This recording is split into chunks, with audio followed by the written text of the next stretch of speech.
Hello, Phil here from Wings of Pegasus and welcome to another analysis video. If you enjoy this video, please give it a thumbs up and subscribe.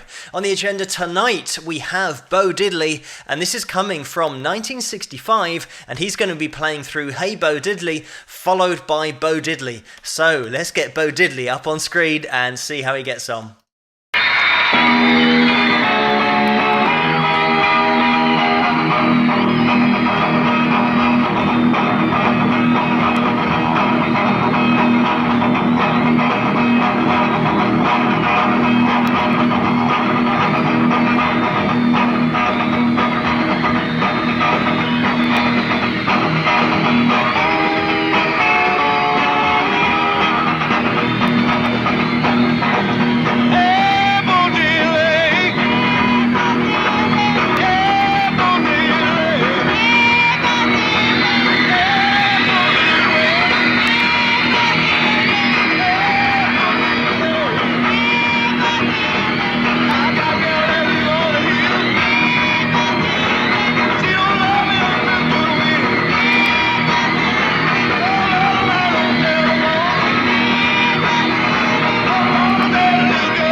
I'm just going to jump in here because with this video there are so many different aspects to it that you might not, well, notice in the first place because of the time that it was. I mean, this is 1965 and it looks like it could be older than that, but I'm going to take the word of the video that I'm watching. So having that almost entrance onto the stage on most TV shows, of course, they'd just be standing there and playing straight away. They'll just get the cue and they'd start up. We've also got choreography here as well, another rare thing to have in a band, let alone having women in the band as well. Not only women that are going to be singing, who are up front at the same level as the front man and the main focus of the band, but then also a female who's playing guitar and singing at the same time as well, and that's Norma Jean Wofford, who's playing guitar on the furthest right. We can't really see her, she's just out of shot here, but there are so many things going on here. We've got that triangle of those Fender Bassman amps as well. So the thing that Bo Diddley had so early on was that wall of sound, that guitar sound, because it was so cranked up. And Bo is the guy that you can point out as someone who took that classic blues sound and started to push it into rock and roll, changing the sound, pushing that guitar so that it is really now up front and it has a bit of an attitude to it, a bit of an edge that maybe wasn't there before. And certainly Elvis Presley, the Beatles, Rolling Stones, and also the Clash in there, a punk band who are citing Bo Diddley as an inspiration to them and somebody who certainly influenced them when they were learning to play and writing their own music. And we're going back to a time where Bo Diddley, because of the way that he played and he expressed himself through his guitar, it was so unique for the time that he got his own beat. It's called the Bo Diddley beat, and we all will know it now, of course, because we're so used to it. And some people might watch this video and not be very impressed by it because we're so used to hearing all the bands that he inspired, so then we've been saturated with that sound. But they might not realize that we're saturated with that sound because of this guy that first started it off. And it was very much his influences from African music, but he took on that rhythmic way of playing, and we'll all know that rhythm. It's just da da da da da da da da da da. That's all it is. But Bo put that into his tracks, and at the time it was totally new. Another thing that made Bo's playing so unique and stand out, not only the fact that he's playing in this rhythmic way, but the way that he's applying techniques in order to make the most of that rhythm. So what we've got is just open string tuning here to E, and when he's playing those strings, of course you get a chord, but he doesn't want the chord, he wants that rhythmic sound, so he's muting the strings by just resting his hand on the guitar. Anyone that does play guitar or has learned to play guitar, you'll know that you just get into that muted position with your left hand. If you're learning, sometimes you'll push too hard, you'll fret a note and you'll get a sound, whereas you don't want that. But Bo is using that muted sound to get those chugs in the background all the time. So he's turning his guitar into that percussive instrument. And as you can see by the way that Bo's playing, because he's in that open E tuning, it means that when he goes to his fills that will be A and G, he can just place his finger across the fret, and it means that he's going to get exactly that chord ringing out because it's already tuned. If you want to play along to this in standard tuning, you're probably best off going E, A, and then to the open string G, back onto A, and then back into E again. And of course Bo's muting technique here has to be absolutely spot on in order for him to get that effect of the chord just popping out when he wants it within that percussive rhythmic sound. Because you can imagine that if your muting isn't quite there, because you're tuned to an open chord, it means it's going to be just a bit of a mess. So he needs to have perfect muting and the chords just popping out when he wants them. And Bo was very much influenced by the classic blues players, John Lee Hooker, but also Muddy Waters, who's on this channel as well if you want to check him out. But it's taking those influences and then applying his own personal taste and other influences from African music and applying that rhythmic nature to the blues. And it really did provide that stepping stone to rock and roll, as it would be known later. But let's get back into the performance.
And there we have it. So in that performance, it's great when we actually take a look back into the crowd, and it looks like some of the girls there's so much rhythm in this, the whole track, the whole groove of the track, that they almost can't clap along or move along because there's too much in it. They're kind of going up and down, and they're clapping along, and they're trying to get into it as much as possible, but they're not used to this groove. So just going with that groove and the feel of the track is something that they're not really that used to. But it's great to see, because also when they're stomping their feet on the ground, back in the day, that would have been absolutely frowned upon, I'm sure, by their elders, by their mum and dad or whatever, because this younger generation getting into this new player. And of course, this was at a time where it wasn't the most accepting of societies, and there were a lot of prejudices against not only skin color, but your background, class systems. There are so many things going on at the time. So for Bo to get up there and play so confidently, and also with a female band having singers there and a guitar player, it certainly was something different at the time.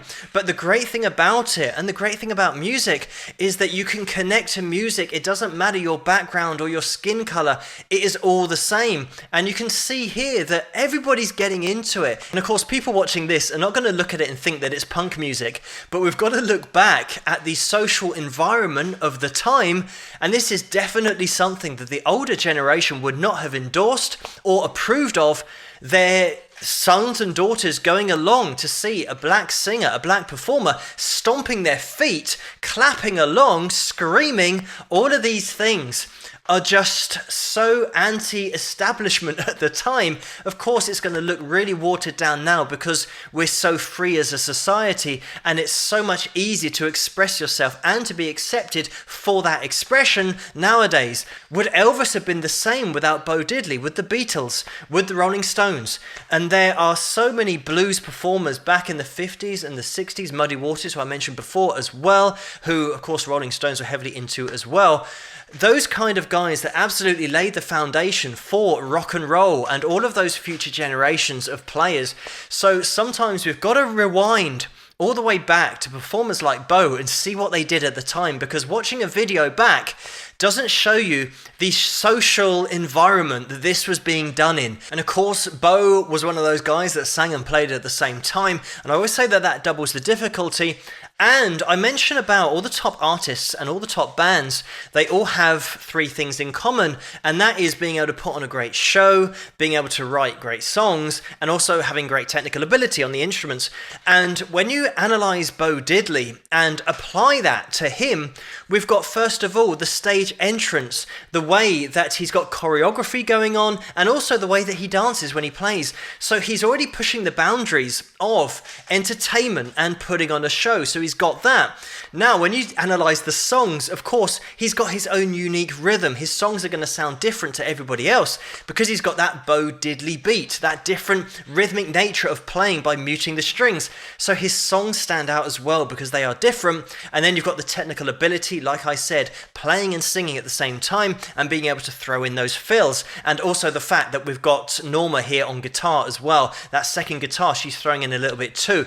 So she can sing and play at the same time. So you've got that technical ability as well. So really early on in 1955, like I mentioned, onwards, Bo Diddley brought something new to the table in every aspect. And that's what would inspire those future generations to put on a show, because they've now been shown how to do it. But a great video to look back at. And sometimes you have to watch a video with the context of the time that you're watching it from, because certainly this was breaking down so many barriers when you're looking at the crowd participation, but also the fact that we've got women at the front of the stage in the same position as the front man, and also having a woman playing guitar as well. There are so many things here that are going on that for the time really were groundbreaking. So Bo Diddley, what a fantastic performance this is to look back at. But thank you so much for suggesting this video for me to take a look at, and keep those suggestions coming in the comments below. Let me know what you guys think, and if you like this video, please give it a thumbs up and subscribe,